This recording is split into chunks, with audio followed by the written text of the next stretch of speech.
ఓసారి రాజశేఖర రెడ్డి గారు చెప్తే నేను విన్నాను. వాళ్ళిద్దరు దాయాదులు, వాళ్ళంటే వీళ్ళకి అస్సలు పడదు. ప్రతీకారం ఎప్పుడు తీర్చుకుందామని ప్రతి క్షణం ఎదురు చూస్తూ ఉంటారు. మొత్తానికి ఆ ఇంటి పక్కోళ్ళు వాళ్ళ గేదెలను కట్టేసి దూర ప్రయాణం ఒక 4 రోజులు వాళ్ళకి వీళ్ళకి చెప్పి దూర ప్రయాణం వెళ్ళారు. ఈ వ్యక్తులు ఏం చేశారో తెలుసా? మధ్యరాత్రి పూట వాళ్ళ గేదె ఒకదాన్ని రాత్రిపూట వాళ్ళ పొలానికి తీసుకుని వెళ్ళి చెట్టు గట్టి, ఆ మనుషుల మీద ఎంత కోపం ఉంటుందో గేదె మీద అంత కోపం తీర్చుకున్నాడట వాడు. ఎంత దారుణంగా దాన్ని హింసించాడో తెలుసా?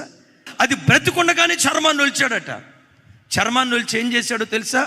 ఆ పచ్చి శరీరం మీద, రక్తం ఓడుతున్న శరీరం మీద ఉప్పు కారం రాసి భయంకరంగా దాన్ని కొడతా ఉంటే, మోగ జంతువు కదా, ఓ ఓ దాని బాధ ఎవరికి చెప్పుకునేది? ఓ ఓ అని అరుస్తూ ఉంటే వికృతానందం పొంది అత్యంత పాశావికంగా ఆ గేదెను చంపేశాడట. ఎవరికి తెలియకుండా పాతి పెట్టేశాడు. అయిపోయింది, సాధించాను అనుకున్నాడు. ఇంటికి వచ్చాడు. సరిగా అదే దినాల్లో వివాహమైంది, భార్య గర్భవతి అయింది. హాస్పిటల్కి డెలివరీ నిమిత్తం తీసుకుని వెళ్ళారు. బిడ్డ పుట్టాడు.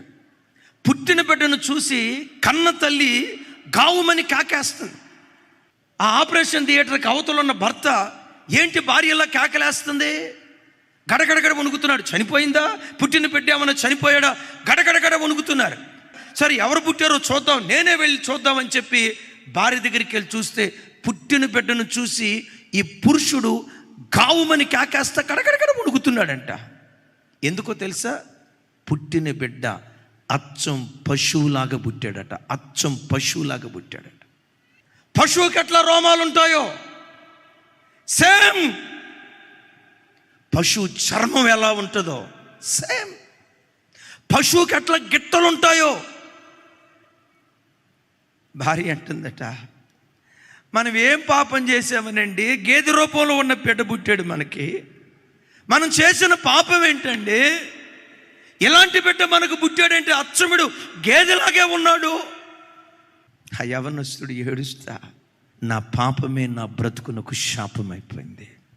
అయ్యలారా, యేసుక్రీస్తు సిలువ నీడకు వస్తే నువ్వు కార్చిన పవిత్ర రక్తధారల ద్వారా నాకు శాప విమోచన కలుగుతుందయ్యా అని విశ్వసించి ఆయన రక్తంతో కడగబడితే తరతరాల శాపపు కాడిని విరగగొట్టగలిగిన శక్తి యేసుక్రీస్తు వారి సిలువలో దాగి ఉంది. తాత ముత్తాతల శాపమైన, తాత ముత్తాతల పాపమైన, చివరికి నీవు చేసిన పాపమైన, నీ పిల్లలు చేసిన పాపమైన, పాపపు శాపం ఏది ఏలుబడి చేయకుండా పాపపు శాపపు కాడిని విరగగొట్టగలిగిన శక్తి యేసుక్రీస్తు వారి సిలువలో దాగి ఉంది.